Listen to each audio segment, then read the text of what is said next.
Perfect. And then what I am going to do as well is just give our featured guest a introduction. So I am thrilled to introduce Christine, who's a class of '85 grad. I know she's been working really hard on making this a fun night. It's been a pleasure getting to know her for the last couple of weeks. So just to give you a little bit on her background, because I think it's really incredible. And I think you'll appreciate a little bit more her being here tonight.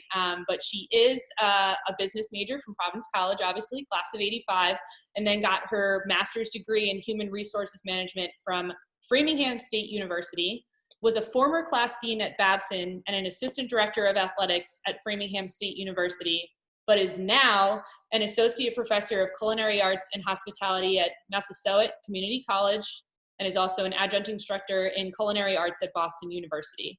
So a little bit of a shift, Christine, and you can maybe kind of reference some of that as we get to know you through the session as well. And then just to give you, again, a little bit more history, she's involved in a nonprofit children's program, Cooking Up Culture, has been a freelance writer for the Boston Globe's food section. Is a recipe coordinator for Phantom Gourmet television series, a wine associate for Sebastiani Vineyards, and has worked on the PBS television program Simply Ming with Ming Tsai, who is a chef and owner of the Blue Dragon restaurant in Boston, Mass. So Christine, you have a rich background. We are so pleased to have you. And I think that there is nothing left to do than to turn the evening over to you. Very grateful. So take it away. Unmute, Christine. Did I mute you? I might have muted you. I'm gonna unmute you for you. Let's see. It's never easy. Let's see. You got it? Wonder if I'm unmuting the wrong Christine. I know I have you on here twice. She has performance anxiety. No, she totally does. I'm seeing two Christines. There's always, it's just never easy, and especially in a snowstorm. Like I just, let's see here. What's going on here? Christine, see if you can hit on your computer screen there. There you go. You're unmuted. Take it away. And can everybody hear me? We got you. Let there be silence. Okay, so I am going to, let's see. First, before I say anything, I want to just make sure I can see myself here, which I can't, because I want to make sure, not that I care to see myself, it's more like I want to make sure I'm showing you guys the food very well. Hi, everybody. Welcome to my cozy kitchen in Natick, Massachusetts. I'm very excited to be with all of you on this snowy night. And as we were saying before, some of you got some snow, some of you didn't. I got about 12 inches. And I am happy to be with you a week before Christmas Eve. And I thought I would put together some recipes for you to kind of get you in the mood, some recipes that you can share with family, friends, be able to provide gifts to people, because food is a lovely way to kind of nurture and celebrate with others. So I'm going to do a series of recipes tonight. You all have them. I'm going to show most of them done. Some of them I'm going to demonstrate. I love questions, so feel free to ask any. So I thought we would start with the wine cookie wreaths. So this is a cookie that originated from Italy. It's known as a ciambella, which is the Italian word for like a round ring.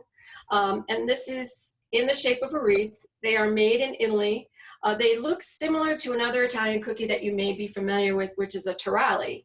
A taralli is one, though, that's made typically with yeast, and it can be boiled before it's baked.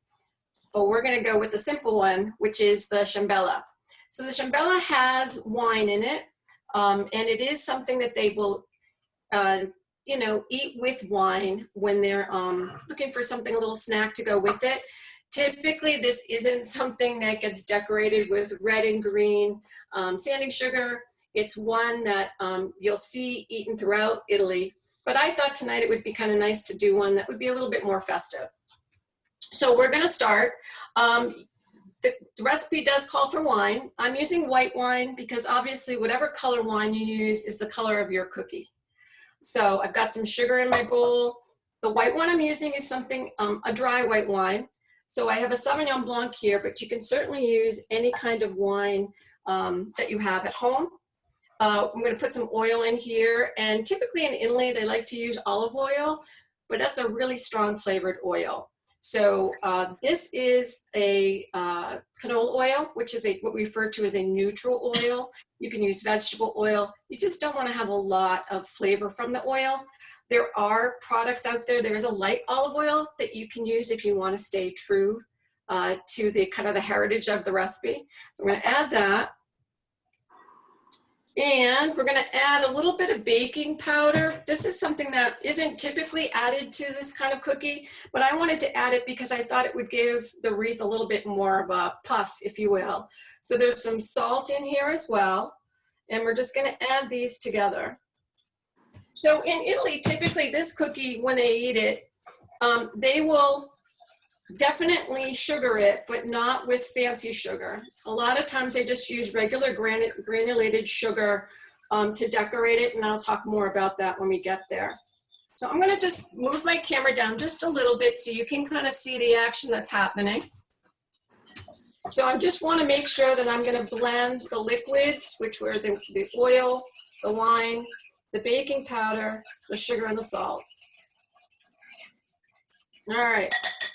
Now I'm going to add the flour. Now, if any of you do baking, a lot of times they tell you to put the flour portion in at different times. And the reason why you want to do that is you don't want lumps to be created. So you want to introduce it so that you can get this really nice smooth dough. So if you just do it in a couple of batches. And we're just going to pull this together. I'm going to switch out to a spoon. So you can see this is a recipe that doesn't have too many ingredients that you have to go shopping for that are out of the ordinary. Most people have flour. I don't know if you have wine in your house. Now this cookie does have, as I said, wine, which has alcohol. So it is not going to have a lot of alcohol in it. And when it does bake, that alcohol is going to pretty much bake out. So it is a cookie that's okay for you to share with kids. And it is actually a fun cookie to make with kids because they get to be able to shape things and roll things out, and they get to decorate them. So we're just going to add the last bit of the flour. Okay.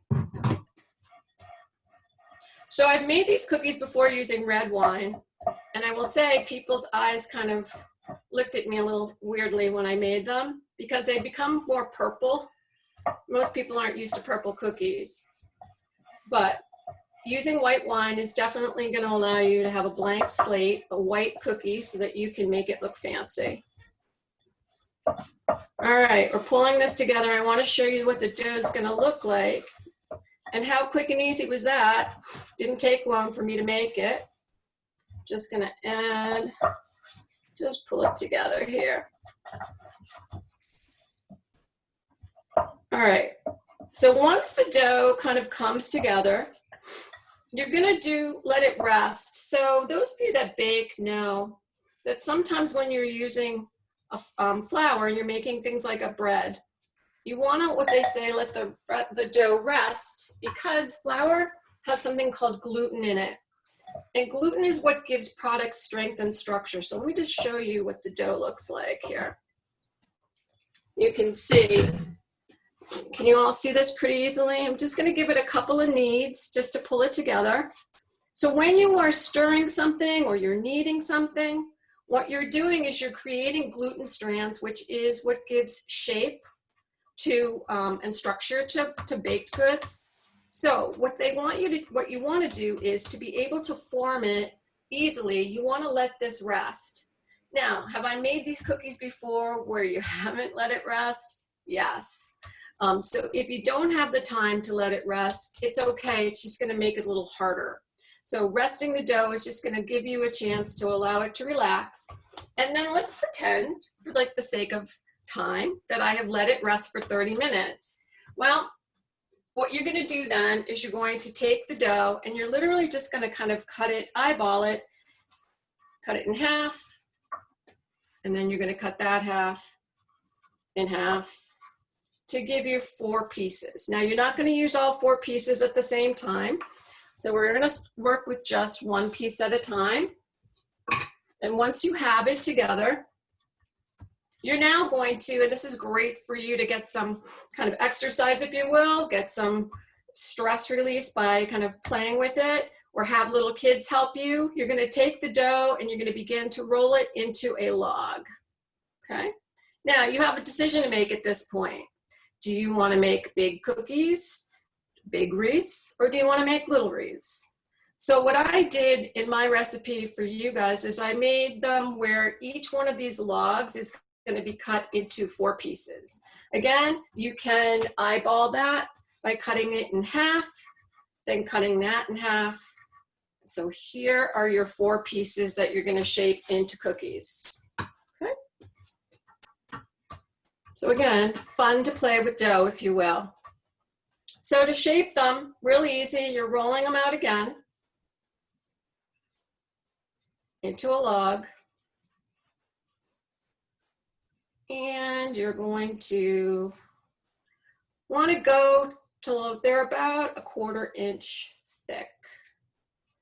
About 1/2 to 1/4 inch thick. So you have this nice little log and you're just going to swing it around your fingers, pinch it, and you have a wreath. Now I'm going to use all 4 of these, and I want to just explain to you that you have more decisions to make. First, we had to decide if we're going to make big or small cookies, and then we have to decide how we're going to decorate them.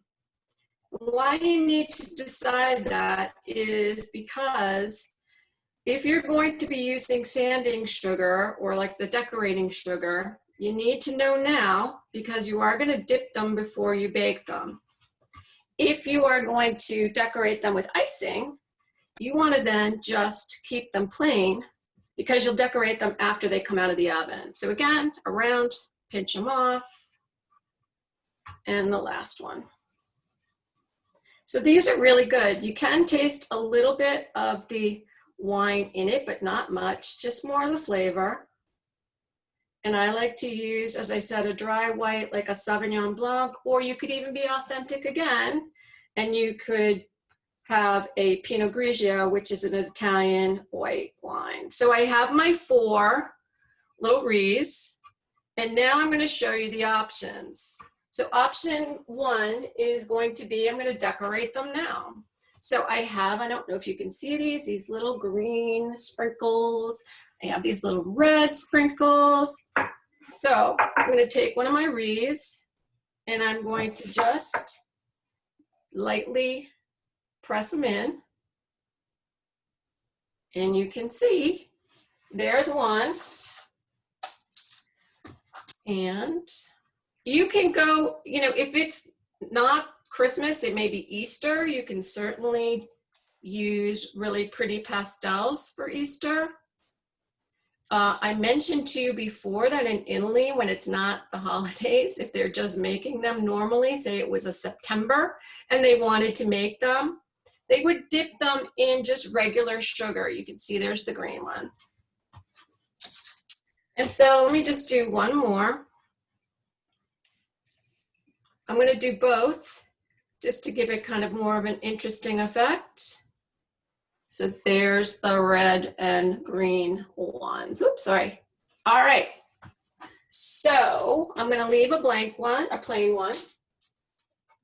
And I am going to pretend that we've baked them off in the oven. And so here's what they would look like once they are done.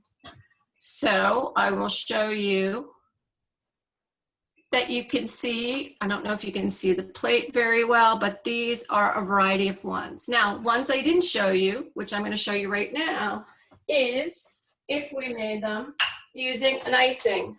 So here I have some confectioner's sugar. Confectioner's sugar is, in England they call it icing sugar, what you may or may not know about it is that there's cornstarch in confectioner sugar, and it helps to keep it from unclumping, if you will. So it really kind of dissolves nicely, melts into whatever liquid you're using. I just have a little bit of water. Your recipe says you can use water or milk. It also says you can use lemon juice. You could put vanilla. You want it to be just kind of a nice, clean, if you will, icing flavor. So I'm just gonna mix this up. And I'm going to show you how easy it is to decorate these with an icing. Now, if you are going to decorate them with some icing, the one thing I would say to you is you need to really let them dry out. So you don't want to, you know, decorate, dip them now and then maybe package them, because they will, you know, obviously they will stick together. So through the magic of baking, I have some plain ones that I baked off before. So let me just make sure that all the lumps are out.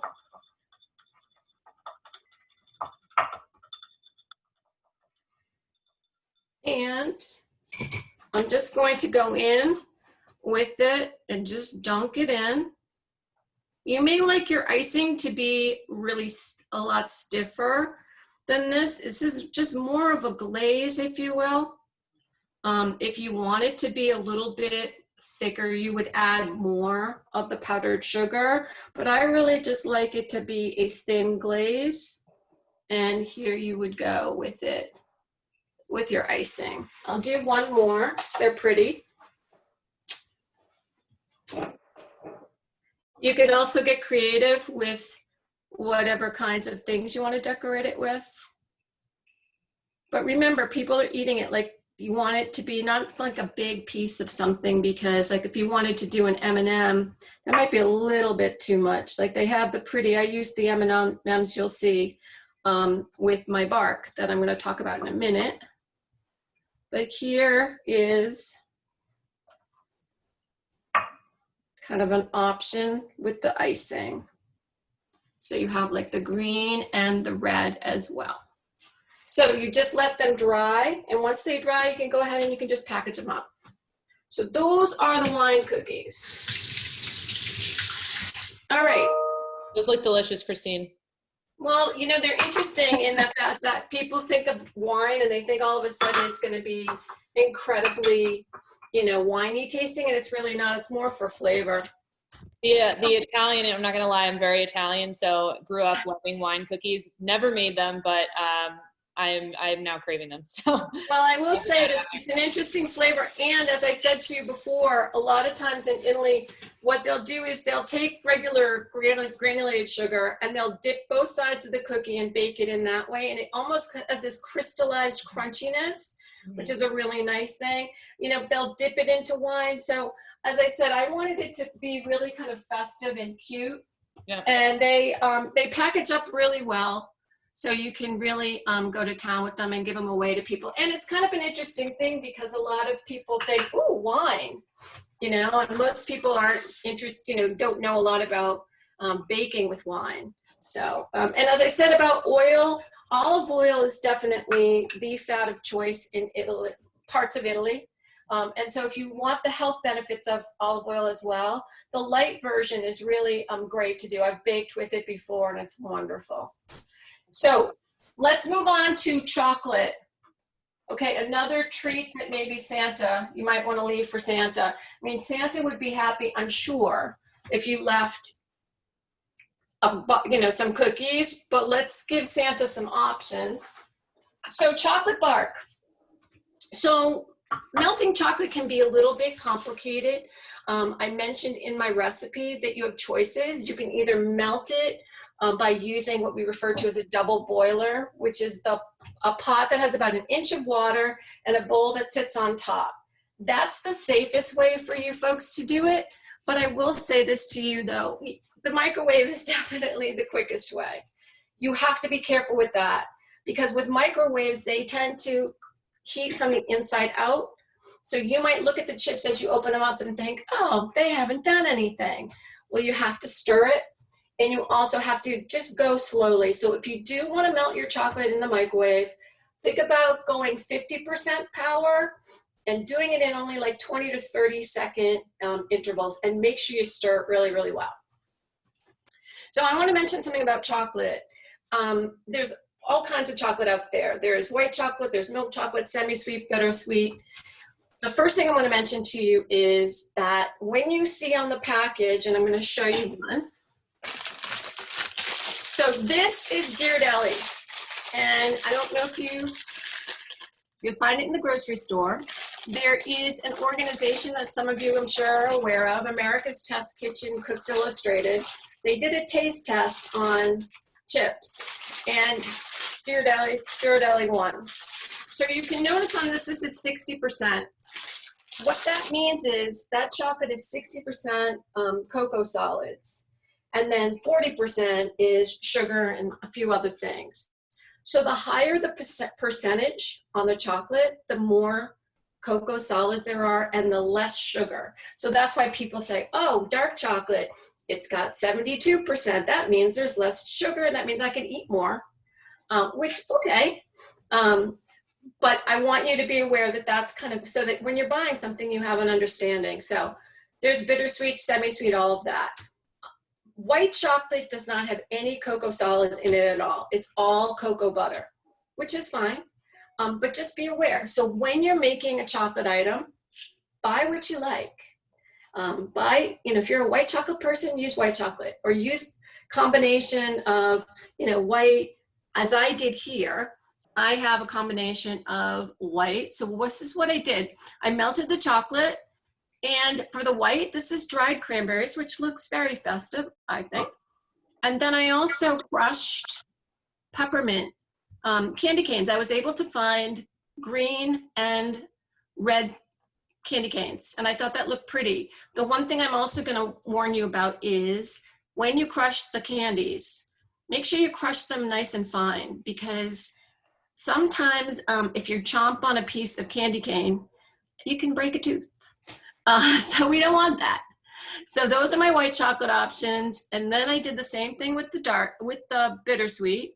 So this is candy canes. And then of course, M&Ms. Now, when you melt your chocolate, as I said, some people make their bark where they stir everything together with the chocolate and then spread it out and then put it in the fridge and break it up. I like to show the prettiness of the colors. So the only thing I'm going to say is when you do melt it and you spread it out, move quickly, sprinkle whatever you want, make sure you lightly tap it into the chocolate, because a lot of times, especially for something like an M&M, they'll come off. And you want to make sure you press it into it so the candy on the top or the topping stays on the top. You can get super creative with this. I've done it with marshmallow, pretzels, Captain Crunch, whatever you like. Have a blast with kids. Everybody maybe has their own like little square of chocolate, if you will, or area of chocolate, and they can go ahead and sprinkle whatever they want.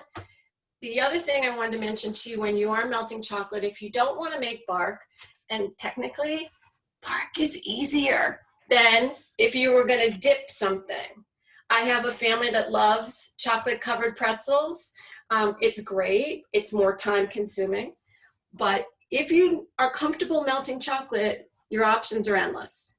So these are just some treats that maybe Santa may love. I see a question. Yes. What type of pan do you spread out the bark in? Like a baking sheet? Yeah, you can use a flat baking sheet. It depends. That's a great question. If you want a thicker bark, you may want to use something that has sides to it, so it'll help you kind of keep the thickness.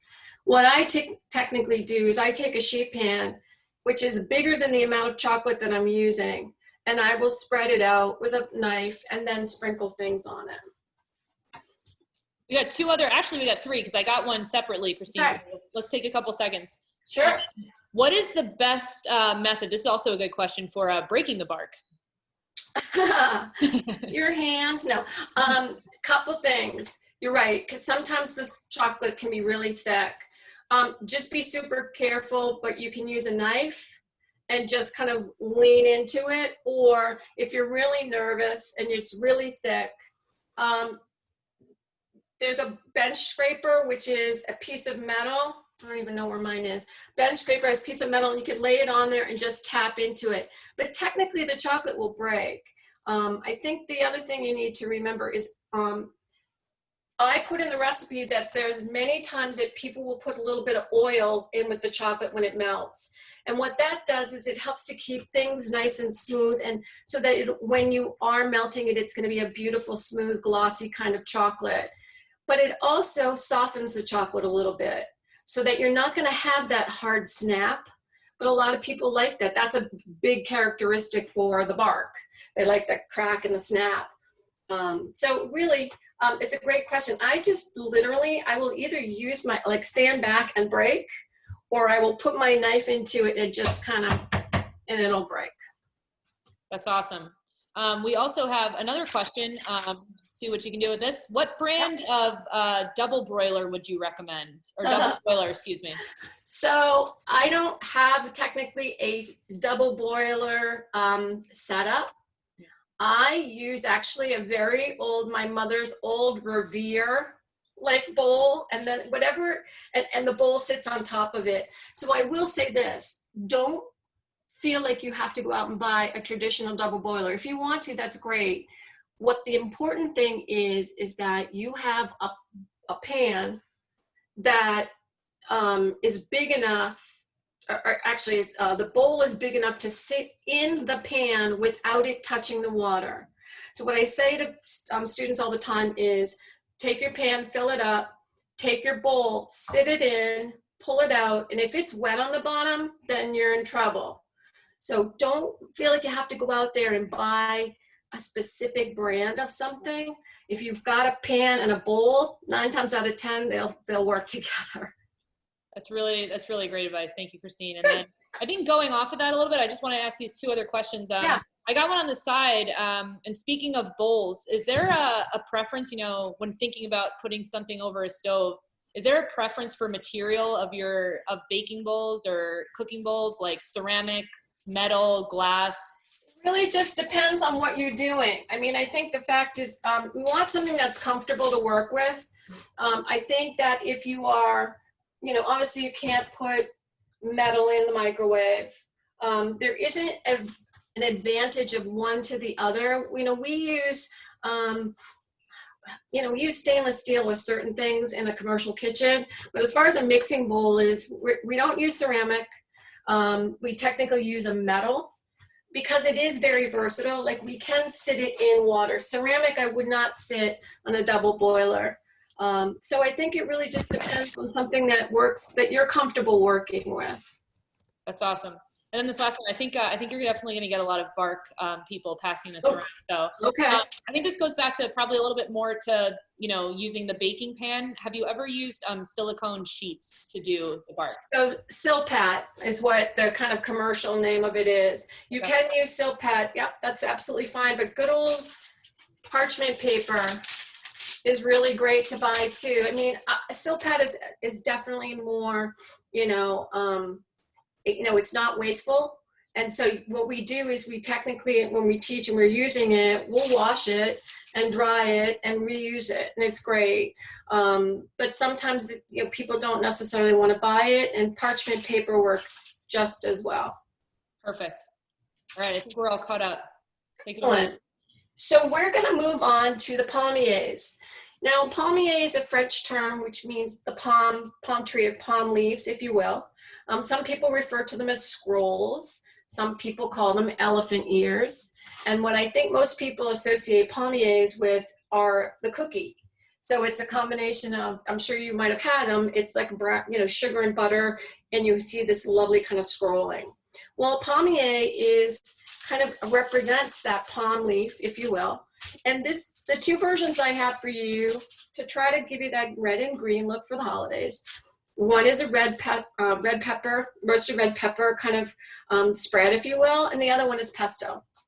And so you can use those if you want to just use one, it doesn't matter, but I just wanted to give you the opportunity to know what you could use if you wanted to go with a red and a green look.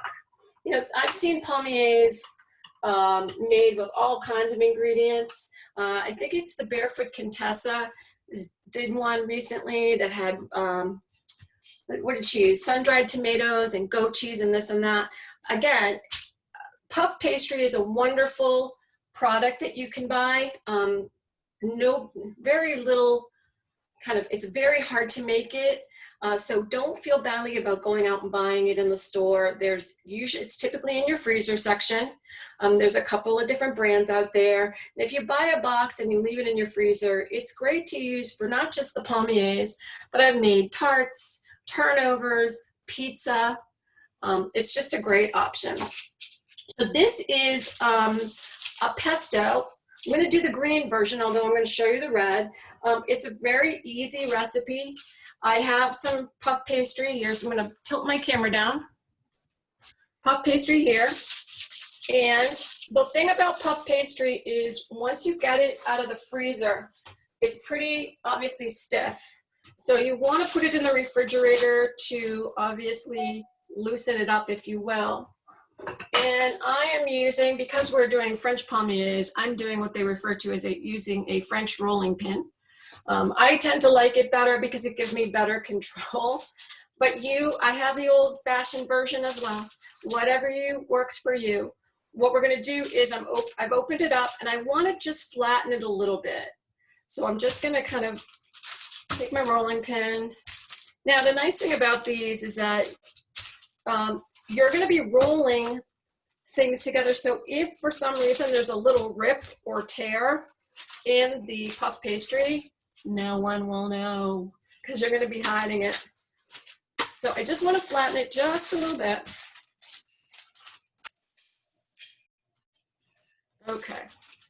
Now you also have options here. One is that you do it the short way. The other is that you do it the long way. So puff pastry is a rectangle typically. So there's a short end. So here's the short end. And then there's the long end. And a lot of times I'll do the long end because it gives me more. The only time I would do the short end is if I want the pommier to be really big. Because obviously I'm going to be rolling it more this way than I would be this way. But I want to make more. And I want to make them for appetizers. So I have some pesto. This is store-bought pesto.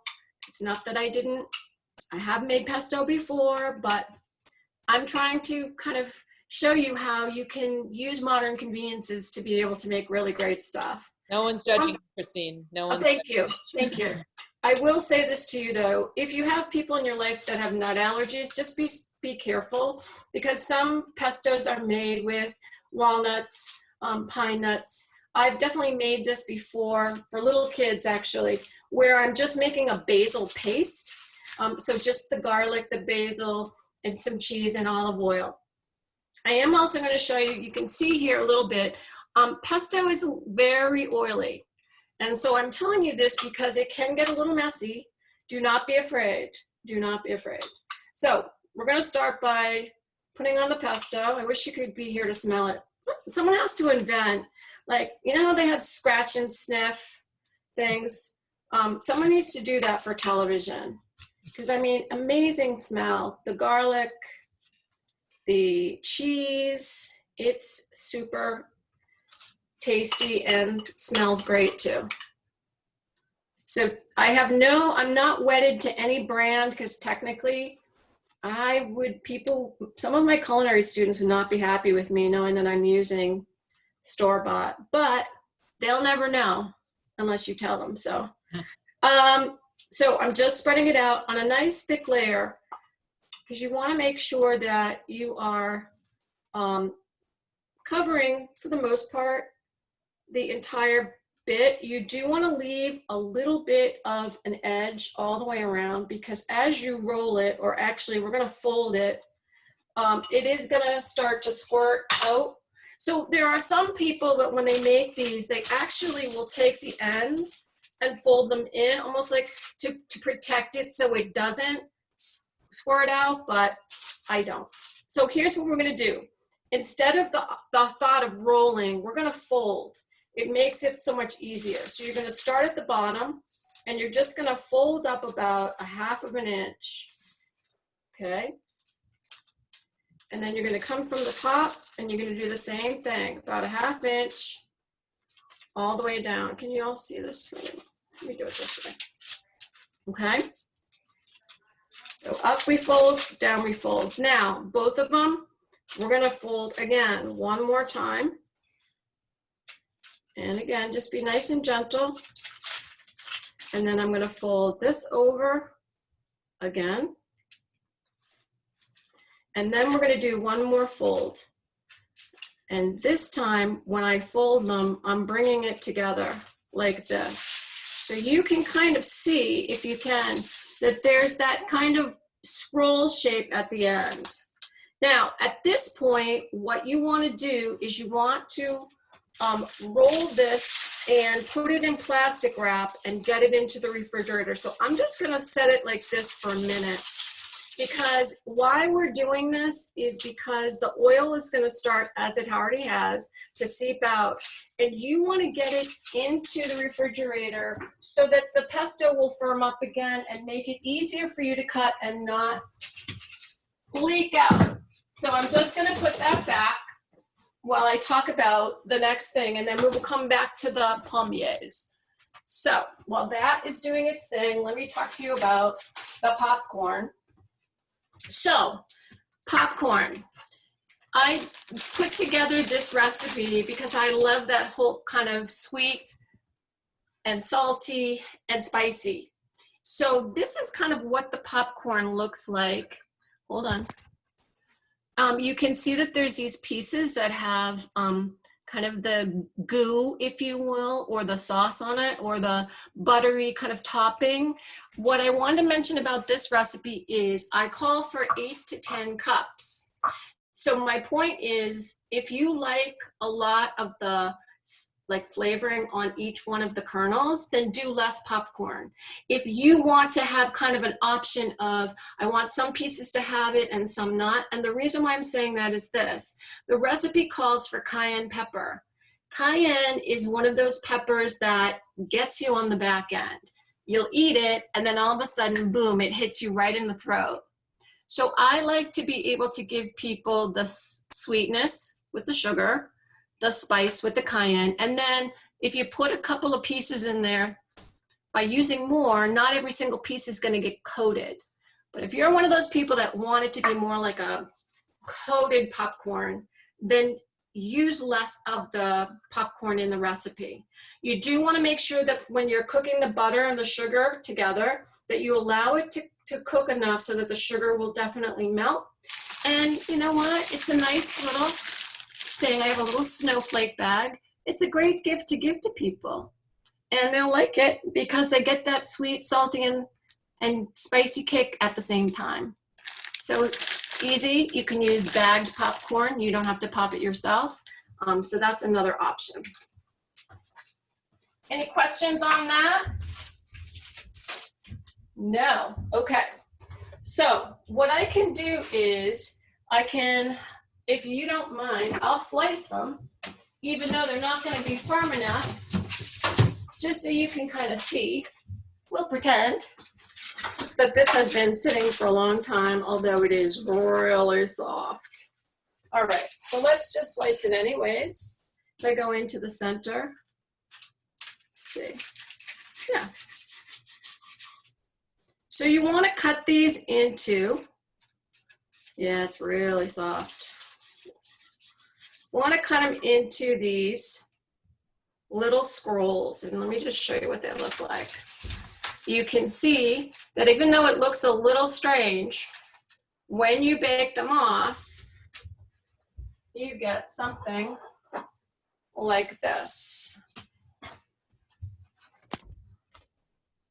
So you can see I literally did not do anything different than what I showed you right now. This is what the red one looks like.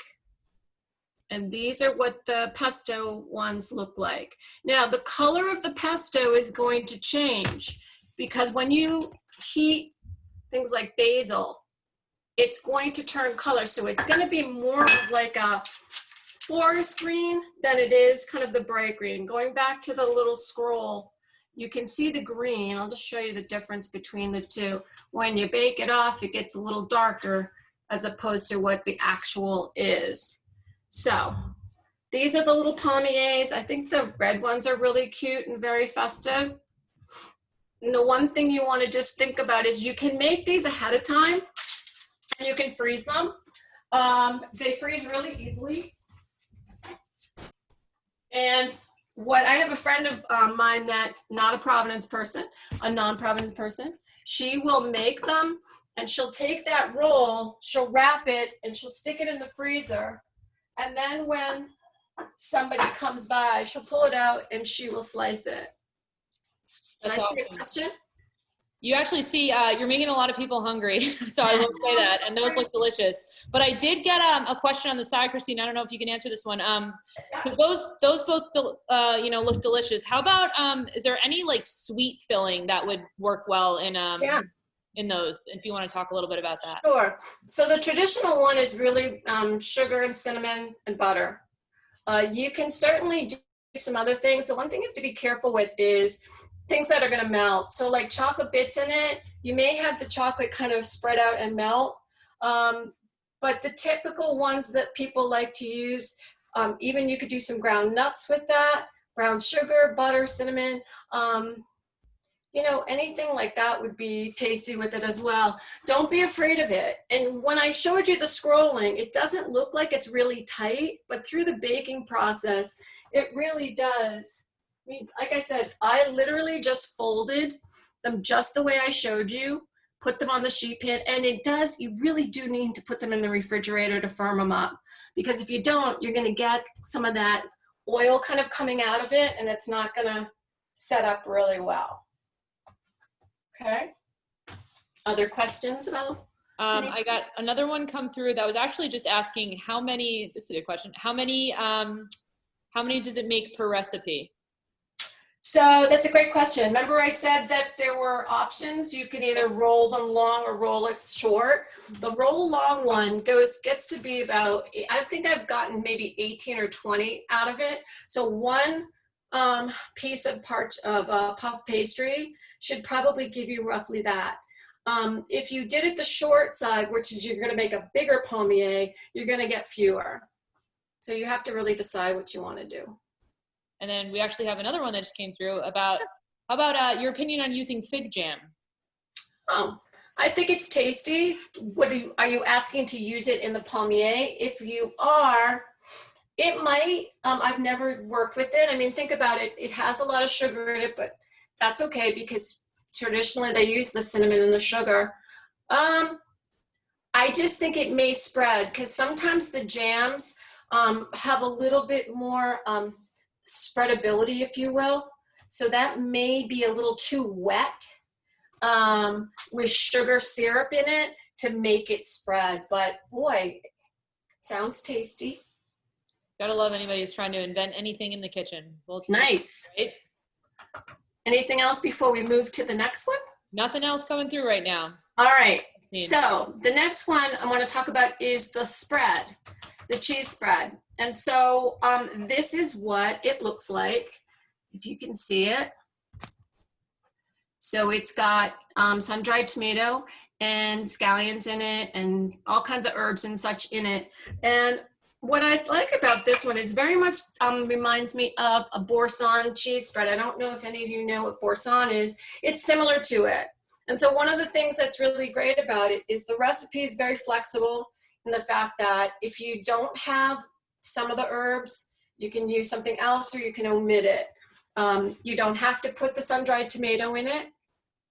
You can take it out if you don't, but I thought it would look pretty for kind of that red and green look, if you will. The butter is in it and the cream cheese, and you do want to let that sit out at room temperature because it'll make it easier for you to blend it. If you're going to try to kind of soften butter by standing there with your mixer, it's going to take a while. It's not going to pull it together as smoothly as it really should. So one thing I wanted to mention about herbs, many times recipes call for fresh herbs. And I don't know about you, but I don't have a whole kind of farm worth of different herbs in my refrigerator. but I tend to have more of the dry. When you are substituting fresh for dry, there's, it's not a 1-for-1. Fresh herbs have water in it, so they're going to be, I don't want to say diluted, but they're not going to be as powerful or as pungent as dried herbs. Dried herbs are what the water is removed from the herb. So you want to use more of the fresh and less of the dry. So if you were doing a recipe that said, 2 tablespoons of basil, and all you had was dry, you don't want to use 2 tablespoons of dried basil. You want to use half of that, which is 1. So if it calls for fresh, you do half the amount dry. Okay, so just something to keep in mind. Other questions? There was one actually, do you ever freeze herbs, Christine? You can. It depends on the herb. Some people like to freeze them and I dry them. I'll be honest with you, what I like to do is I'll take some leftover fresh herbs and I'll dry them, and I'd much rather have fresh dried herbs. But it's hard because sometimes you're forced to buy a lot of herbs. Like you can't just buy a little bit at the store, even though you need a little bit. So I like to dry them because I just think it's going to give me better flavor. Other questions? All right, so we did the Pommiers. You saw the Pommiers. We did the Chambella or the wine cookies. We have the chocolate that we talked about, the popcorn. So the last thing that's kind of on our agenda is the cake. Now I'm going to say something to you because I think people feel badly sometimes when you use modern conveniences. I will tell you that the great chef Jacques Pepin has been doing a series of excellent home videos. And he recently did one where he used a store-bought cake. And at first I was like, wow, really? And then I thought, you know what? He's like the rest of us. Sometimes things get, time constraints. And if Jacques Pepin can use a store-bought cake, heck, you can and I can too. So don't even think twice about it. So I took a very basic, plain pound cake that you can buy at the grocery store. And I thought, if this is a nice way to kind of zhuzh it up or to make it more festive. It's a very easy, simple recipe. It's kind of my take on, I always loved the cannoli filling as a kid. And as much as I like the shell, I like cake better. So it was my kind of way of, taking the good part of the cannoli and combining it with cake. So we're going to start with the filling. And basically, I am using ricotta, and you can buy the full fat or the low fat, whatever one that you like to buy. Just don't buy the no fat. One time I bought one and it was awful. So you want to have, listen, it's the holidays, so enjoy a little. So you can buy the full fat one. So in the recipe, it calls for superfine sugar.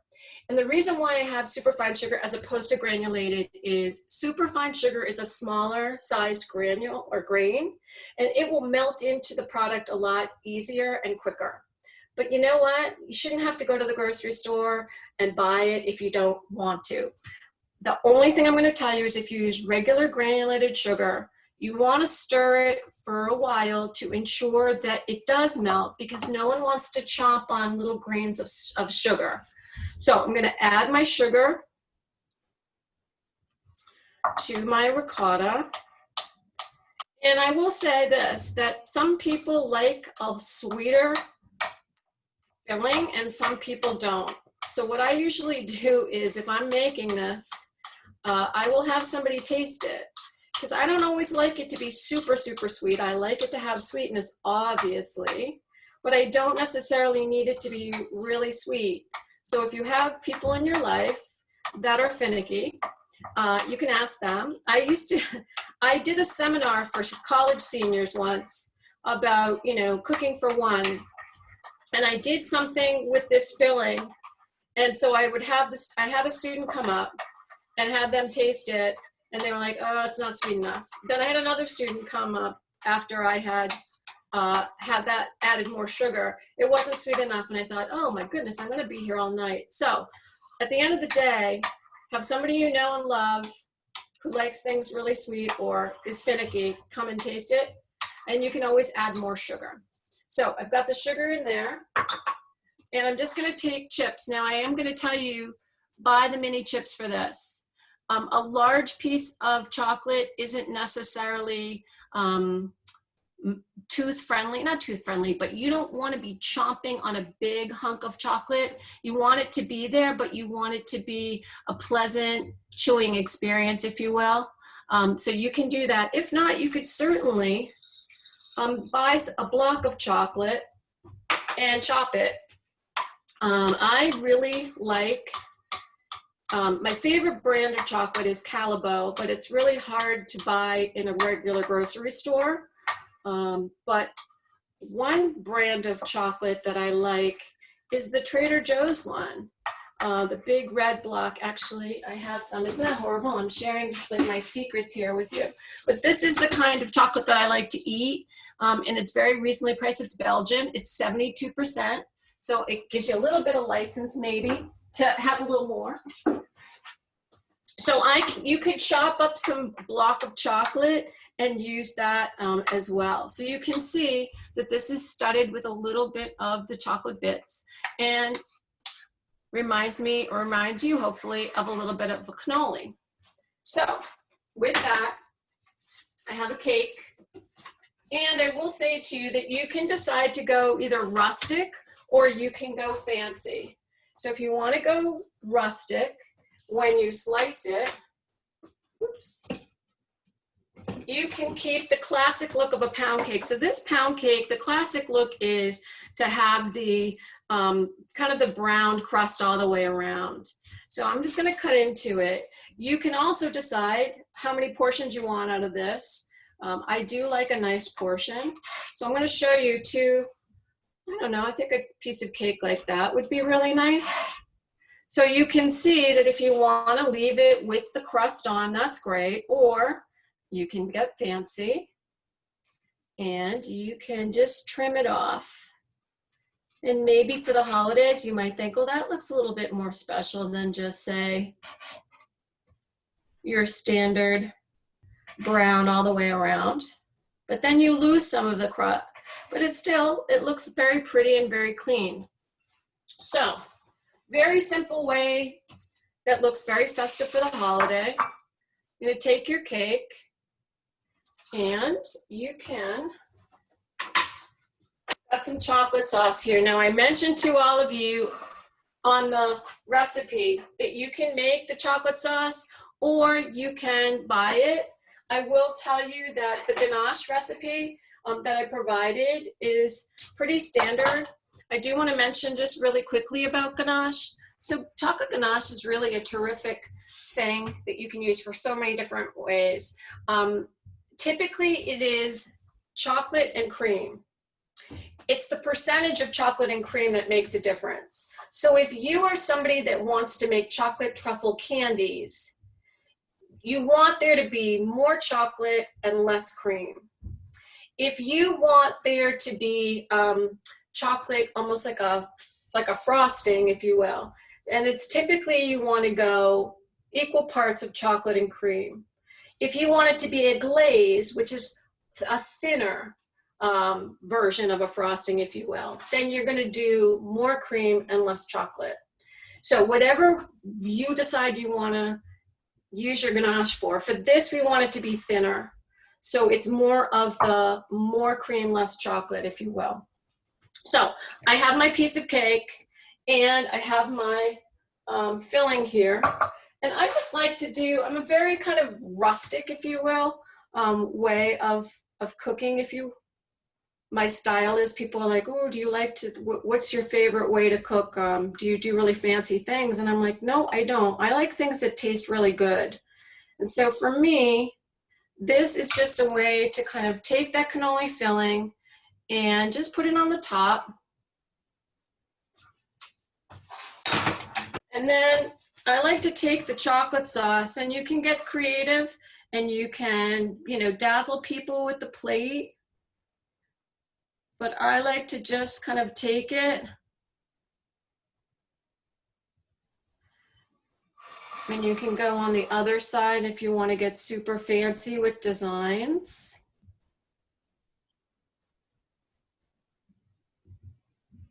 And then to give it a little bit of color, I like to use raspberries because it definitely gives a pop of color. You can plate some around the dessert. And then kind of the big ta-da, and this is a simple way for you to really kind of zhuzh up, if you will, a dessert, is the snow action. So let me make it snow for you. And it's kind of nice, a nice holiday look as well. And there's our little chocolate dessert with the cannoli filling on the top.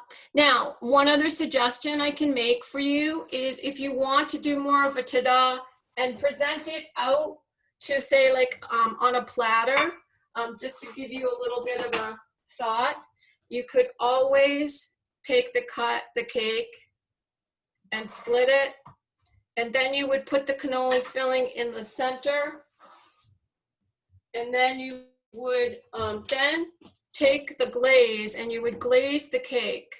So a lot of people, I've heard this referred to as a cannoli cake.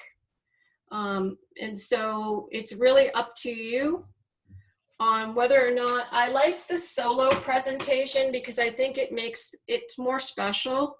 And then you could glaze the cake and decide whether you wanted to have the crust off or on. But I think that, you know, people just want to have a special little dessert that's maybe just for them. This is kind of a nice look as well. Simple stuff. You know, these are things, again, that don't require a lot of extra ingredients for you to go out. I mean, maybe you're not a wine drinker. I did want to mention something about wine. The whole rule of thumb, and Julia Child spoke about this all the time, you always want to cook with a wine that you would drink. Now, does that mean you're going to use a $50 bottle of wine? No. But I think a wine that is reasonably priced, that's not going to be offensive to drink. When I was in school, we used Charles Shaw, the 2-buck chuck, for a lot of our cooking, and it was absolutely fine. Please, please do not buy cooking wine. Don't buy the cooking wine. It is loaded, and I apologize if any of you have family members that work for a company that make cooking wines. It's just a lot of sugar and salt. Go with something that's palatable, that's easy for you to drink, that you don't mind giving up a little bit of it in whatever dish you're making. Christina, I'm going to speak for everyone. There's people wondering if you'll do delivery. I think that last dish looks like it came out of a restaurant. And you saw how difficult it is. And that's the other thing. Please know that none of this is really hard. This is stuff that's, you know, like I said, simple and easy, fun to do with family, kids, all that, but not tremendously hard. At the end of the day, I think it was Jen that asked me in the beginning, do people expect me to cook? Yes, but anytime somebody cooks for you, people love it. So yeah, don't be afraid of it. This was absolutely unbelievable. I think everybody, you're just getting so many comments about how delicious everything looks. Oh, good. I can't thank you enough. I know I'm very hungry, and I can't wait to make some of these and definitely add them to my list of things. So let me just show you. I'll put the whole products. Put all the kind of the stuff that we did tonight so that people can see them and be inspired.